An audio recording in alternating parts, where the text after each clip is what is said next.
je vais vous montrer une vidéo pour travailler en actif sur la flexion des doigts. Donc on fait ces exercices actifs de flexion des doigts quand les articulations sont souples. Donc cette vidéo, elle est faite pour être faite après les exercices et donc les vidéos que vous avez sur la flexion passive des doigts des articulations. Donc quand vos articulations sont un petit peu plus souples qu'à l'accoutumée, vous allez pouvoir essayer de plier en actif sur le secteur articulaire que vous avez obtenu grâce aux postures que vous avez faites en flexion juste avant. En fonction de votre récupération, on va commencer par le début. Donc les premiers exercices à faire, donc c'est essayer de plier à peu près sur cette amplitude-là. Pour progresser, vous pouvez prendre un petit objet, un petit cube, un dé à jouer, ce que vous avez à la maison, et vous allez essayer de venir toucher entre votre pouce et l'index, avec, voilà, prendre l'objet, le lâcher, entre le pouce et le majeur, le pouce, le quatrième doigt, le pouce, le cinquième doigt. Évidemment, vous adaptez en fonction de la main que vous avez. Voilà. Si vous n'arrivez pas à toucher, c'est pas grave, vous faites l'exercice, vous relâchez, vous essayez avec l'autre doigt, vous relâchez, et au bout d'une dizaine de fois, vingtaine de fois, en fonction des gens, et bien vous allez arriver à faire l'exercice et vous relâchez. Donc vous essayez pendant quelques secondes, 5-6 secondes, vous essayez, vous forcez, et puis vous relâchez, vous changez de doigt, et ainsi de suite, on recommence. C'est la répétition qui est importante. Donc une fois que vous arrivez à toucher votre objet, vous essayez de prendre un objet un petit peu plus petit, jusqu'à avoir l'opposition, comme ça, de tous les doigts. Voilà. Si le pouce ne fonctionne pas, vous pouvez utiliser une cale avec l'autre main, voilà, et puis vous essayez d'aller toucher comme ça l'autre main, avoir un point de repère.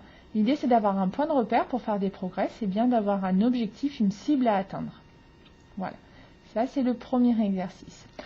Une fois que vous avez fait ça, vous utilisez des bouteilles de différentes tailles, si vous avez à la maison, et vous allez venir essayer d'essayer de bien enrouler, de bien poser la pulpe de vos doigts sur la bouteille.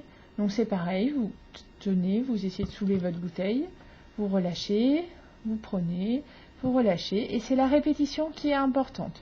S'il y a un doigt qui peine un petit peu, qui traîne un peu, il fait l'exercice avec les autres, et puis à chaque fois, bien en conscience, vous essayez d'emmener la pulpe un petit peu plus loin. Quand c'est réussi, vous pouvez prendre des diamètres de taille différentes pour serrer un petit peu plus. Voilà, des pots à épices par exemple, des choses comme ça.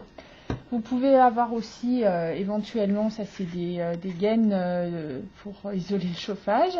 Voilà, et ça l'avantage c'est que c'est un petit peu mou, donc on peut plier comme ça les doigts dedans.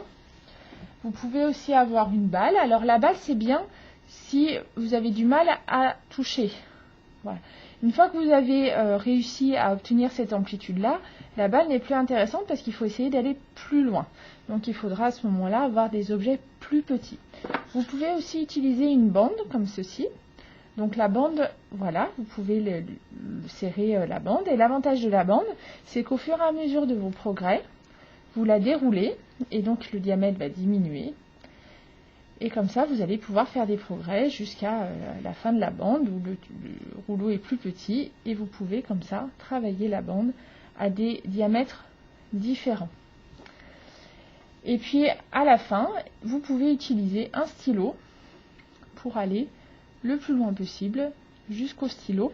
Vous positionnez le stylo sur le pli palmaire distal, cette ligne que vous avez ici. Vous posez le stylo à ce moment-là.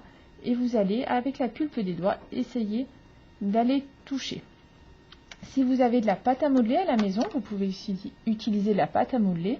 Sinon, vous pouvez faire de la pâte à sel. Vous avez la recette sur Internet avec de la farine, du gros sel et de l'eau que vous pouvez faire des boudins que vous mettez dans du film alimentaire.